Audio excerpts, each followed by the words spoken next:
Hi and welcome to the Journalism Salute. I'm Mark Simon. In each episode, we'll talk to or about an interesting person or organization related to journalism. The intent is to show that journalists are not the enemy of the people. Thank you for listening. On today's show, we go in a different direction. We talk about journalism. We talk about oral history as well. We're joined by Aaron Elson. Aaron has been a newspaper copy editor for 40 years, currently for 2 newspapers in Connecticut. He is also an oral historian who has amassed more than 700 hours of interviews about World War II. He's turned them into books and a podcast. War is My Father's Tank Battalion Knew It. We haven't talked to oral history yet on this podcast, so looking forward to that. Hey, Aaron, thank you for joining us. Thank you for having me. All right, Aaron's appearance is due to the power of Facebook. We're both alums of the same high school, Stuyvesant, in New York City. So first of all, fill in the blanks on your career. Tell us about your path through the journalism world and how you got into copy editing. Well, I went to, after Stuyvesant, I went to City College of New York, which at the time was labeled the proletarian Harvard. It was during the turbulent 60s. I was a bit of a draft dodger. I never knew that I was going to wind up becoming a military historian. But I did get out of the draft. I took some teaching courses, but I got a psychiatric deferment, which was a little fudged, although you never know. And then I went to CCNY and I joined the school newspaper, the Campus, which had a rich and storied career, heritage. And I always wanted to be a camp counselor. I loved summer camp when I was a kid. And I got I lined up a counselor job. I was only 17 years old. You had to be 18, and I lied about my age. And they found out at the last minute. I was all packed and ready to go. I don't know if they ran a check or what, but they said, no job. So some of the upperclassmen on the campus, the newspaper, the school paper, worked part-time at the New York Post. And this was around 1967. And they gave me I called up, they said to call at night. And I called up and I went through 3 or 4 names of people from the school paper, and none of them were there. And they said to ask for somebody named Ben Green. And the guy on the phone said, I'm Ben Green. And the next thing I knew, I was a copy boy sharpening pencils and bringing galley proofs to the editors. Copy person, that would be called today. But anyway, one thing led to another. And I wound up working sometimes 2, 3, 4 nights a week, all through college. And before long, I wound up as an agate clerk in the sports department, compiling box scores and runs for the week and horse racing tabulations. And one aspect of the job, this was hot type. I don't know if you, this was before your time and before a lot of people's time, but hot type, it was all metal, lead, and they had forms. And if a story didn't fill and left a hole, what are you going to fill it with? So this was a sports department. They would fill it with little stories, 2 paragraphs, 3 paragraphs, 1 column, 2 column. You had to make up about maybe half a dozen of them. And they would use stuff that came in over the Associated Press sports wire, mostly Japanese baseball games, and also stuff that came from public relations people. And one of those was the Worldwide Wrestling Worldwide Wrestling, whatever, the WWF, Worldwide Wrestling Foundation, I think. Anyway, one night, I would always write the headlines for these things and send them out to the linotype people, and they would set them and put them so that they could be thrown into the form if needed. And then they would send galley proofs to the big editors, to just check out everything over. And one night, a galley proof came back to the sports department with a story circled on the notation "good headline," actually "good head," I think it said. And the author of the note was Paul Sand, who was a legendary managing editor. In fact, he resigned, God bless him, he resigned when Rupert Murdoch bought the Post. After a while, he had his differences with Murdoch, but he was the managing editor when Murdoch bought the Post. Anyway, it wasn't, in retrospect, 50 years later, it wasn't the greatest headline on earth, but it shaped my career. They knew I could write a headline, and I was always fascinated by headlines. The headline, incidentally, was a wrestling headline where Bruno Sammartino, a legendary wrestler in his own right, he had the Worldwide Wrestling Federation championship belt, and he was wrestling somebody named the Sheik.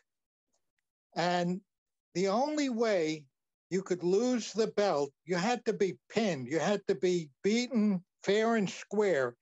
And there was a lot of dirty wrestling going on. If you were disqualified, you would lose the match, but you would keep the belt until somebody beat you fair and square, so to speak. So Bruno Martino was losing the match, and he left the ring. He got thrown out of the ring, and he didn't come back. So he was disqualified. He kept the championship belt. And the little headline I wrote was "Bruno turns the other Sheik."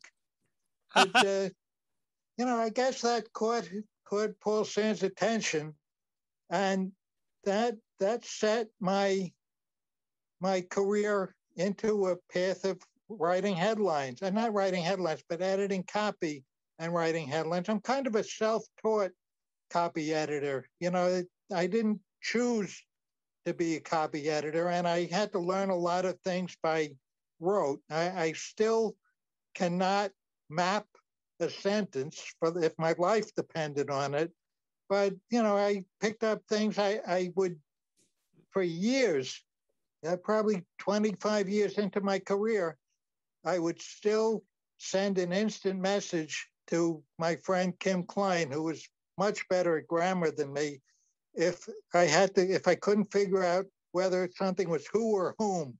Eventually, I finally did get it into my head. But anyway, that's how I became a copy editor. I worked at the New York Post. I wound up as there was a time, the old time sports writers, and they had a hell of a sports department back when I started. And they would cover games, and they would send their stories in by Western Union. Western Union had a real dirt cheap night press rate. And back then, in a cost-saving move, Western Union eliminated the night press rate, and the price for a reporter to file a story went up sevenfold. I don't know exactly the figures, but it was a lot. So what they did was they went and they bought 2 big reel-to-reel tape recorders, and the sports writers would phone their stories in. Now, when I was in maybe 7th or 8th grade, now it was junior high school back then, but it would be called middle school today, my class took typing. So I wound up with this job at the Post, where I have a pair of headphones, and I'd sit there with 2 reel-to-reel recorders, recording one story and transcribing another. And sometimes I would do like maybe 14, 16 stories a night. And then I would have to not only type them up, but the old days of, it was really a golden era. But the copy desk was kind of a where you put old reporters out to pasture.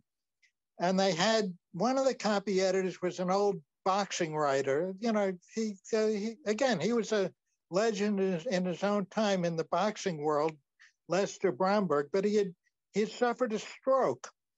And so they did not have computers back then, and everything was done manually. You know, you would have to make a paragraph mark, and that's what he would do. He wouldn't read the story. If he did read it, you know, he wasn't able to do much with it. And then there was another sports copy editor. I won't name names, but he worked 5 nights a week, and by nights, I'm talking midnight to 8. There was like a 2 o'clock deadline, 2 a.m. deadline, and then you waited till the paper came up. But he worked 5 nights a week at the Post. He worked 2 nights a week at the Daily News, and he worked 2 nights or 2 shifts a week, either at the Newsday or the New York Times. I'm not sure which. He had a wife and a girlfriend, and he spent his days when he wasn't working at the racetrack. So he would come in and he would sleep for half the shift. So I pretty much learned, you know, if I let an error slip through in the transcription, it would wind up in the paper because much of this was not caught. So I had to edit the stories as well, which really, I learned a lot as a copy editor, just doing that. And so I eventually, I had a tryout as a sports writer, which, I really wanted to do rather than being an editor. I was not a crazy sports fan, the way some sports people are.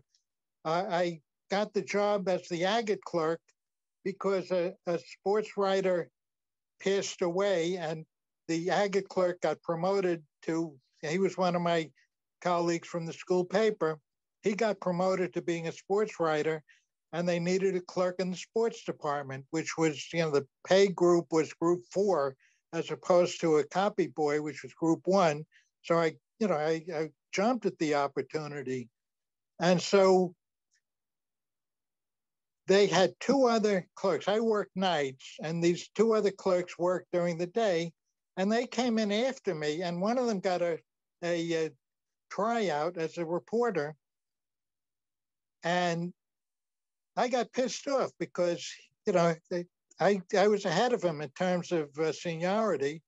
So they wound up giving 3 of us tryouts in a row, 3-month tryouts each.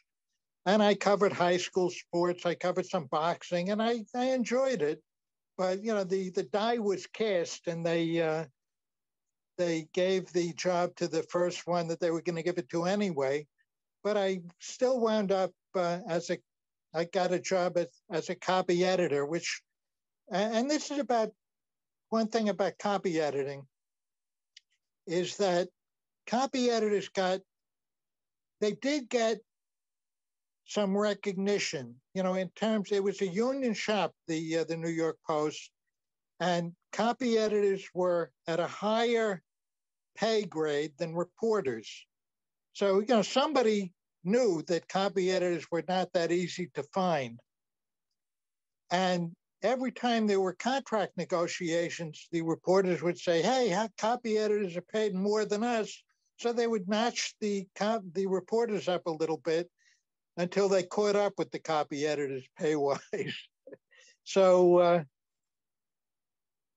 one thing about copy editors, which I'll get to, is that they really don't get that much respect in the pantheon of the newspaper business, but they're vital. That they really do prevent a lot of errors getting into the paper. So anyway, I guess you might have some other questions before I just keep going. Yeah. So, all right. You open the door to about 6 different lanes. We're going to go down like 1 or 2 here. That would be a good idea. You've said that your role, and I love this, is to counsel wayward commas about their place in society, or at least in sentences. You worked for a tabloid, as you mentioned, the New York Daily News. You worked for the New York Post. You were the papers that you work for in Connecticut are tabloid-ish. All that. What is your most memorable copy editing moment? Well, let me go back to the commas, because going back to the Post and the Daily News, they were professional, and they really knew where commas should go. Going forward to the Bergen Record and the younger reporters that I've worked with, they really misplaced commas, and nobody really has drilled into them how important it is. If you one thing about commas is that there are memes, a lot of copy editing memes on the internet, and they just love commas. I think if you, I'm sure you've probably seen the one that says, let's eat grandma and have dessert, or let's eat grandma and do something. And if you don't put a comma before before eat, after eat, it says, let's eat grandma and have dessert. There are so many examples of how not using commas properly screws up, a sentence. But in terms of my most memorable copy editing moment, one thing about the Daily News, and I loved working at the Daily News back in the day, so to speak. Today it's very different, except for their page one headlines. Their page one headlines are classic today in the current environment. But there used to be a sort of an unwritten rule that you would write a story, or your target audience was the housewife in Queens, that, there were certain lines you couldn't cross. And I saw those lines dissolve. They had a new managing editor. His name was Jim Wilsey. He went on, he came from San Francisco. He went on to become the editor of the Star Ledger, very, very prominent editor. And one day the news broke a story that there was a gay nightclub, a biker bar called the Mine Shaft. It was like way downtown under the West Side Highway. And as the news or the Post would do sometimes, they had a tip and they followed through on it.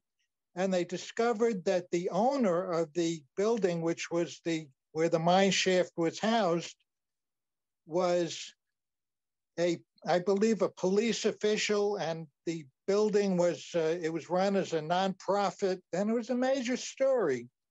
And the wood, I'll say that's an old newspaper term, the big 200-point headline was "How the City Got Shafted." And I looked at that, and now getting shafted is a euphemism. It's a euphemism for, I won't say what it is, but it begins with an F. And I looked at that, I was aghast. This is the Daily News. And this happened maybe a week or two before the holiday. It was during the holidays, and they had their annual Christmas party. And so at the Christmas party, I went up to Wilsey, the managing editor, and I asked him, why is it that, we ran this headline, which was a direct euphemism. I forget how I phrased the question. And he looked at me, he said, I thought that was a great headline.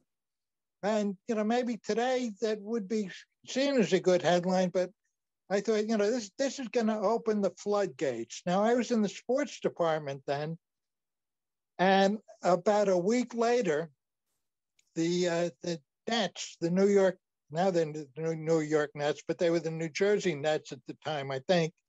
And they had this horrendous losing streak on the road. They were not a very good basketball team. And sure enough, the big headline on the back page after they lost another game on the road was road apples. Now, I'm a city kid. I didn't know what a road apple was, but I asked, and I learned that road apples were horse manure, that they would drop these plots on the road. And so, here, that one headline, I won't say it opened the floodgates, but it did give the people who wrote headlines a little more leeway to be more risque. So that's a moment that always stuck with me. It's like a turning point in journalism, such as it was. All right, so let's transition into your best copy editing moment before we move on to the World War II material. Well, I won't say it was my copy editing moment, but I've worked with some wonderful, wonderful headline writers. And one of them was a fellow named Hal Frankel at the Daily News. And he was an alcoholic. He would go out, during the lunch break. The lunch break was like at 9 p.m. And he'd come back with a cup of orange juice, which was probably half vodka. And he had difficulty transitioning to the computerization of the newsroom, and you were still allowed to smoke. And so I just loved this guy. He had such a way with headlines. And so I practically volunteered to sit next to him because his keyboard was like an ashtray, and they had like this zapper up above that they installed, which would suck up the smoke and it would make like an electric noise. But, I just wanted to drink in his presence by osmosis. I figured it might make me a better headline writer. And when the Giants, the New York Giants, it might have been 1969, won the Super Bowl, and they had a celebration at Giant Stadium where they handed out kazoos. And, you had 50,000 people with kazoos at in unison. And he wrote it. The story went across 2 pages of the tabloid Daily News. And I don't know if it was 200 or 250 point type. He wrote a headline that said, "Start spreading kazoos." And,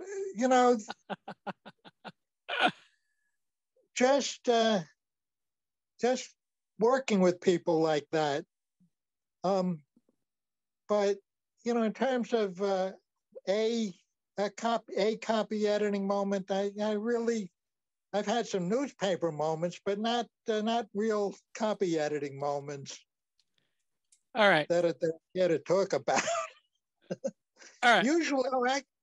Usually, I will say some of the best headlines I've seen got the person who wrote them called on the carpet. One of them was, again, at the Daily News. I worked with a Russian emigre.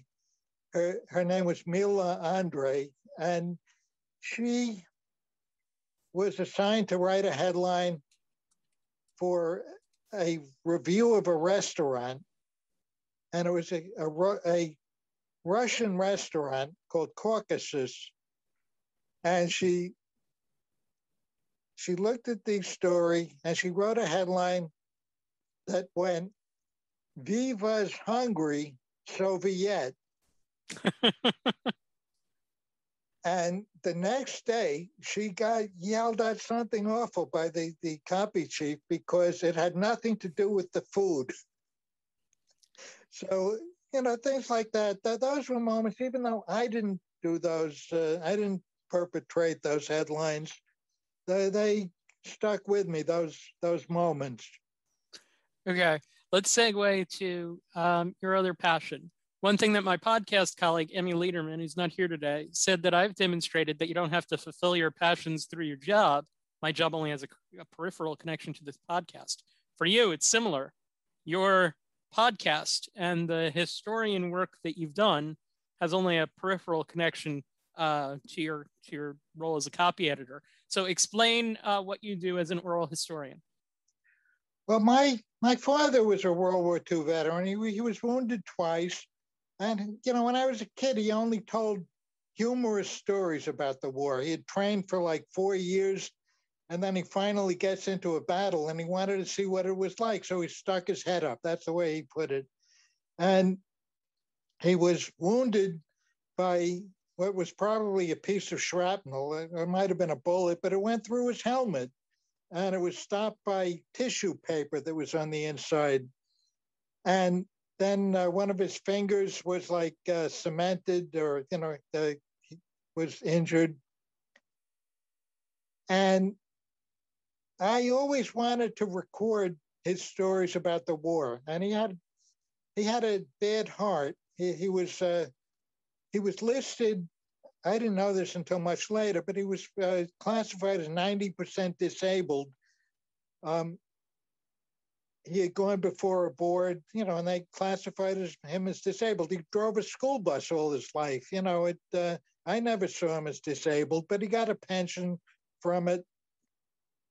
And the last time he was in the hospital, I went out and I bought a Sony recording Walkman, a little tape recorder, and I was going to sit down with him in the hospital. I had a captive audience and record what he remembered about the war. And I worked the night before I went to the hospital, and I left the tape recorder home, and I went straight to the hospital.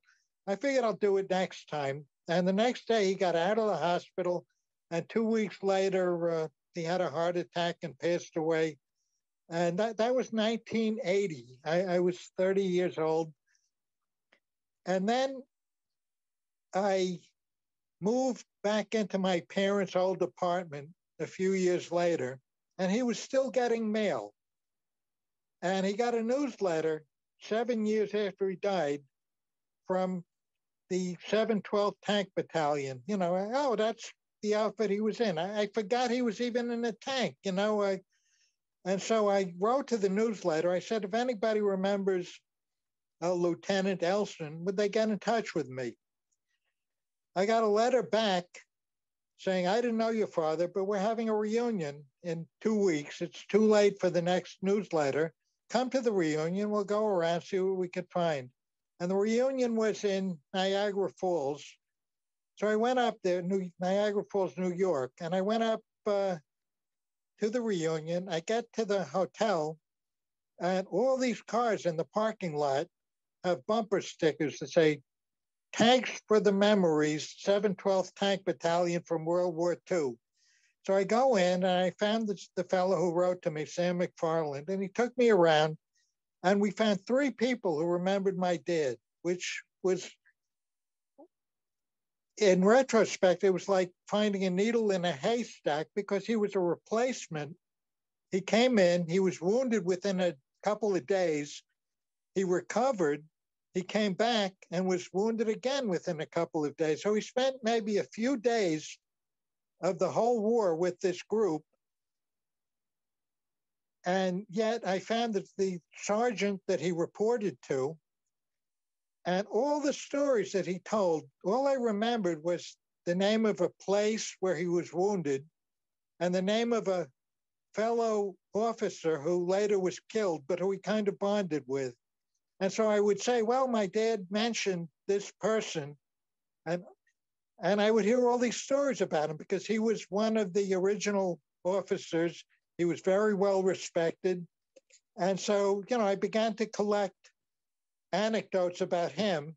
And then my father was wounded at a place called Dillinger. Now, I knew nothing, almost nothing historically about World War II. And I'll say this, I thought that the Battle of the Bulge, which, there's so much about the Battle of the Bulge, I thought it was an American offensive, that the Americans were bringing the attack to the Germans. It was a German counteroffensive. What did I know? But I learned that. But my father was wounded at a place called Dillingen, which is not in any history books. I'd never heard of it, knew nothing about it, except that he did go back there once when he was older. But anyway, I would say, oh, he was wounded at Dillingen. Oh, Dillingen, boy, everybody knew Dillingen, because they had crossed the Saar River to attack this town. It was a city, actually. And then the Battle of the Bulge broke out. And here they had fought to take this city, and they had to give it up and come back across the river and go up into the Battle of the Bulge. So, they all knew, this place where my dad was wounded. And one thing led to another. And I just became so enthralled by the stories, not my father's stories. I did get, pretty much everything I was going to get that I learned about him. But the stories in the hospitality room, where I would walk in the middle of a story, and it was like somebody put crazy glue on my feet, and I was riveted. They'd open the car door in the parking lot to go out to lunch, 3 or 4 people, and somebody would be in the middle of the story. Nobody would get in the car until the story was finished. And they were great storytellers, and they had great stories to tell, and they were not all, blood and guts. Like one of the first stories that captured me was a guy talking about when he came home, he had to but he had to face the mother of a buddy of his from the same town who got killed. And he did, much of the story was all the things he did to avoid having to face her, until his father said, look, you gotta do this, And so one thing led to another. I would say, look, I had the tape recorder with me. I'd say, would you tell me that story I heard in the parking lot or in the hospitality room? And, I began doing this more and more. This was 1987. That's a long time ago. And the next thing you know, you have 700 hours of footage. The next thing I know, I had 600 hours, and I gave a talk at when I came up to Connecticut, I gave a talk at the Kiwanis Club, and the MC, who's a local radio personality, he was asking me for a little background, and I said, oh, I got about 600 hours of recorded interviews. And he said, 600 hours? And he just kept repeating, 600 hours. And it was then that I, realized, hey, wait a minute, this is, this is really something pretty cool. Yeah, absolutely. So, all right, again, a lot to unpack. We'll pick 1 or 2 points here. I think what's kind of cool is the variety of the episodes that you have in your podcast. You have one that touches on tonsil removal. You have wives talking about their husbands. You have stories of holidays spent at war. You have stories of food. You have people singing on and off key. Do you have a favorite area? And is there an area that you haven't been able to get to that you wish that you had? First, the tonsils. There was one fellow, Ed Stuver, who, he'd tell this story over and over again. And the story of how his tonsils came out was as graphic as anything that you heard of the blood and guts in combat, but he had a humorous way of telling it. And one thing about the stuff that I've learned is that after his tonsils came out, they took him out in Chicago. They took him out, in the town. And he said he had some Green River whiskey. And he leaned out the car window after having this Green River whiskey. And he said, there goes one tonsil, there goes the other. And I thought, gee, Green River whiskey, this must be real rot gut. Now, God bless the internet. One day I figured I'd look up Green River whiskey, and don't you know, it's like a premier brand of whiskey from back then. Anyway, go back now. I'll go back now to 2008, when, after 20 years at the Bergen Record, I got laid off in the first month of the Great Recession.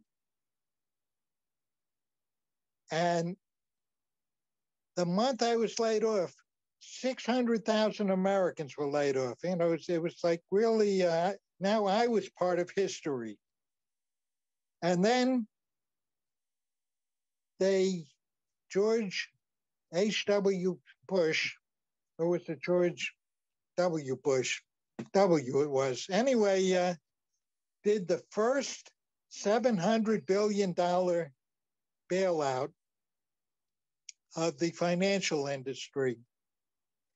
Now, I got to back up a little bit. In 1994, with the 50th anniversary of D-Day coming up, the paper where I worked, the Bergen Record, my editor, I was on the copy desk, said, you do this oral history stuff, go find some local D-Day veterans. So I interviewed a bunch of D-Day veterans.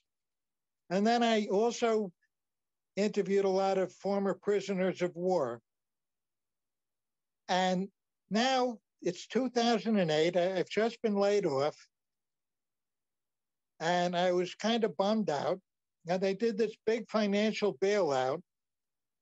And I thought, gee, I've got all these stories and different interviews of guys who jumped out of airplanes, these prisoners of war whose plane was shot down, bailed out, these paratroopers who jumped into Normandy. And so what I did was I would cherry pick stories from different interviews, and I put together a 2-hour set of stories of jumping out of airplanes. One guy jumped into Sicily in the 82nd Airborne Division. He jumped into the middle of the Hermann Göring Panzer Division and got captured after a brief firefight. But anyway, I put together 2 hours of different stories of guys jumping out of airplanes, and I called it my bailout package, my own bailout package. Then, I guess a couple months later, and by this time I had a presence on the internet. I started a website in 1997, and I called it the World War II Oral History website. And I would put up stories that I had done. And so a few months after that first one, it was Valentine's Day was coming up. And I was digitizing a tape of a fellow who had been a D-Day veteran. And he had been on the flagship of the Utah Beach invasion fleet. And this was when I was doing all these D-Day interviews. And while I'm interviewing him, his wife was at the table and the phone rang. So the wife went and answered it. She came back, and it's one of your buddies. His ship was going to have a reunion in a couple of weeks. So he goes in and talks to the buddy.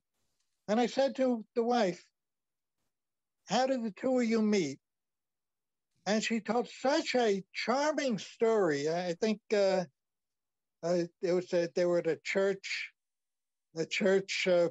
play or something, or a recital, and she was in the row in front of him, or she might have been up on stage, and he said to his mother, he's in 3rd grade, he said, you see that girl? That's the girl I'm going to marry. Something like that. And it was just, and so then I thought, she's not the first wife who sat in on an interview, because I would do these interviews at the reunions, conversations. I would plant the tape recorder in the middle of the table. And 1 minute they're talking about, somebody just retired. The next minute they're in the middle of the Battle of the Bulge. And, so I had other wives were sitting in and making comments and telling stories. And so I put together a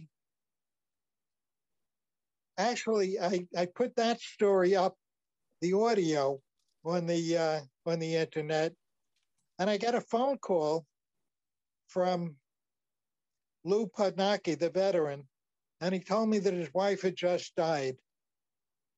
And he had found that his son had found the story on the internet, and I felt terrible. I thought, what have I done? And he said they were so moved by it, moved to tears, that it meant so much to have that, right, to remember her, And I thought, gee, that maybe it's not such a bad thing. And I put together a collection of, romance stories, where one couple met in science class while they were dissecting a frog, and just some really colorful stories. Another couple got married at Cupid's Corner in Yuma, Arizona in 1943, things like that. And then I thought, there's a lot of oral historians. There's a lot of, the Veterans History Project has more recordings than I'll ever do.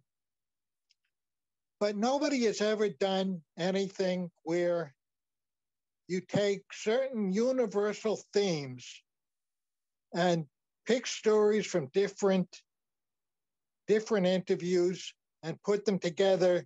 Stories about food, stories about dining on the front, stories about drinking, just stories about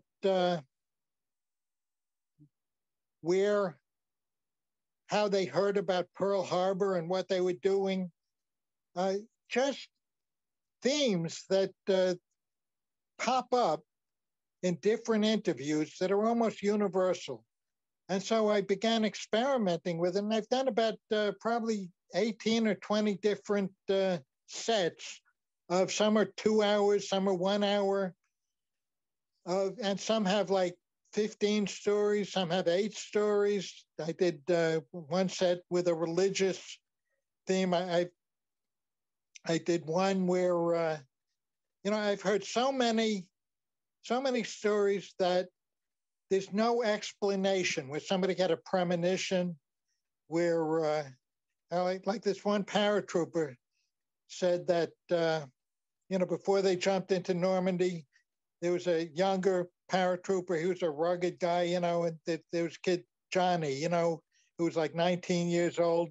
And he kind of took him under his wing. And, they were about to get on the plane, and he sees him off, staring into space.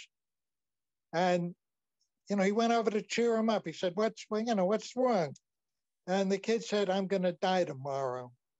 And he said, oh, some of us will, some of us won't. I can recite this, you ain't going to be one of them. And sure enough, he was killed like the first or second day in Normandy. And he said, that stays with you, your whole life. And he was so, it was so powerful that got picked up in a couple of books. And one day I got an email from somebody whose uncle was killed in the war, and he never knew, anything about it until his mother died, and she left him, or while she was ill, she gave him a box of mementos that her brother had left, and he discovered that his uncle was this young paratrooper who had the premonition, and he found the interview, and this whole story has evolved from that. He sent pictures and letters that his uncle had written to the paratroopers' website. And it just, things like that have come out of some of these interviews that I've done. So, okay. Yeah, they're amazing. Like they're amazing in their level of detail.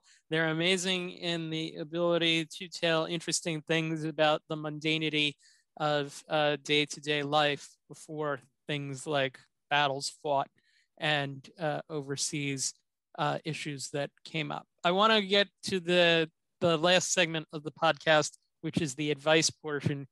Something popped into my head because it's been a theme throughout the conversation here. What advice do you have to people who, like me, like puns and enjoy using puns in journalism?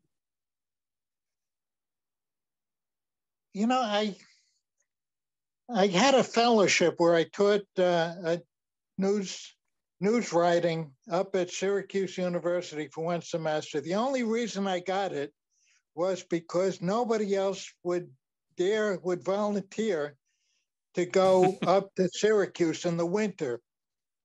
And so the one thing I tried to impress upon the students was if you can make your readers laugh, you know, if you can find humor in a story, you've got it made. You know, and it's the same thing in copy editing. If you are not afraid to take a risk, you know, to mangle that's one thing, you know, that I've been thinking about, you know, because as a copy editor, your job is to, you know, to guard the English language, to make sure that it's not, you know, not, you know, torn up or not misused. As a headline writer, a good headline writer, your job is to mangle the English language, to take a word and add something at the end. I mean, like just the other day, a local Parks and Rec department was, because of the pandemic, they had to cancel the St. Patrick's Day parade, right? So they're going to have a St. Patrick's Day party on June 10th. And I thought, you know, what kind of headline should I write? I did not write this headline, but what I was going to write, I put it on the page. And the headline was St. Patrick's Day, June 10th, question mark. You got a corned beef with that? And then I would put corned in parentheses, you know, where you butcher the English language, so to speak. I wound up just writing a straight headline, you know, because But corned beef is more fun. Yes, it would have been more fun. Yes. At the Daily News, I would have done that. Yep. But, you know, I try to be a little less controversial. Well, I like it. That's the kind of headline writing for me. I grew up on the New York Daily News. They don't make headlines like that necessarily anymore. All right. So one other advice question. What advice do you have for journalists and oral historians regarding something that you are an expert in, asking questions? Well, in terms of asking questions and doing interviews, I would say listen to some great interviewers, and two come to mind. One is Terry Gross on National Public Radio. She's got a program called Fresh Air. You can go, and it's done as a podcast. You can listen to some of her old interviews. She is a brilliant interviewer.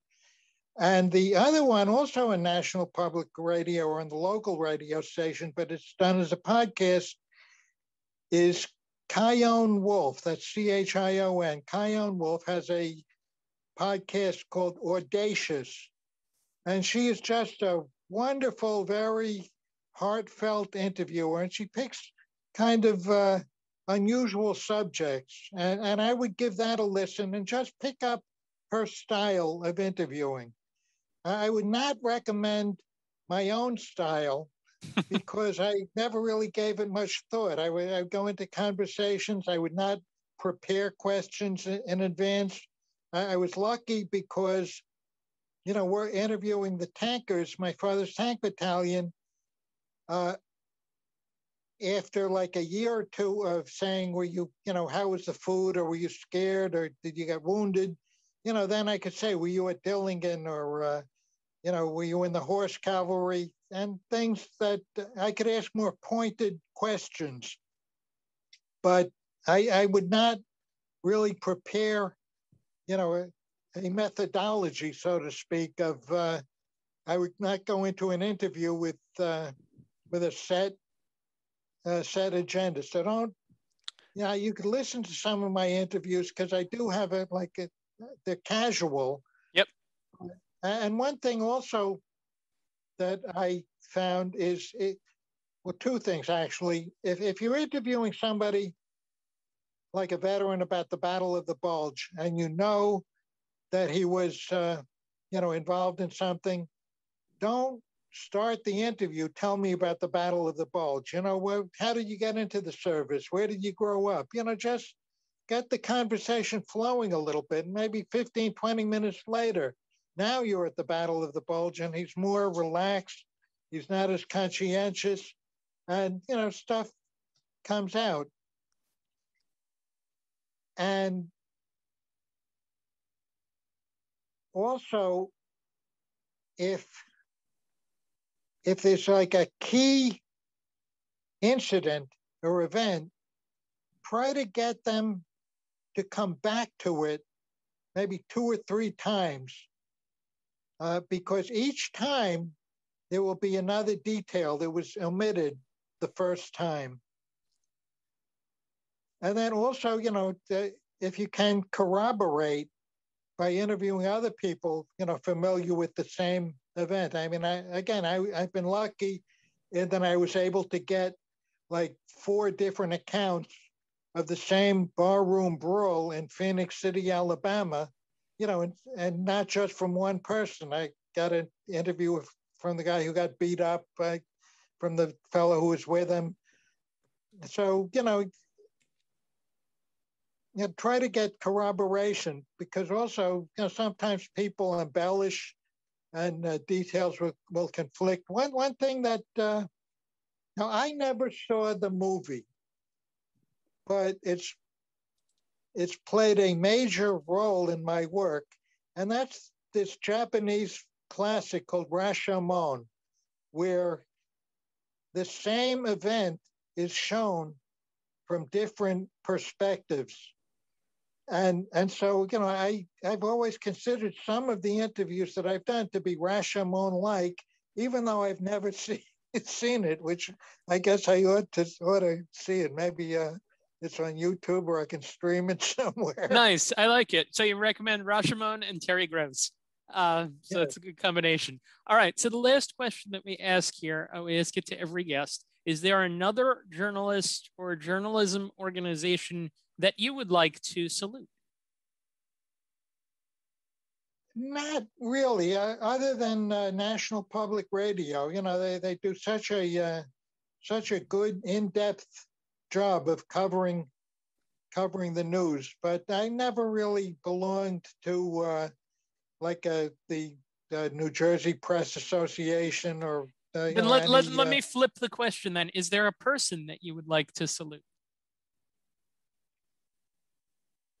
No, most of the people I'd like to salute, have been, well, I would say find a mentor, that, because that's something that the kids that I see coming into journalism, they study in school, but they don't have like a mentor, or they may have in college, but in the, at the newspaper, to give them guidance.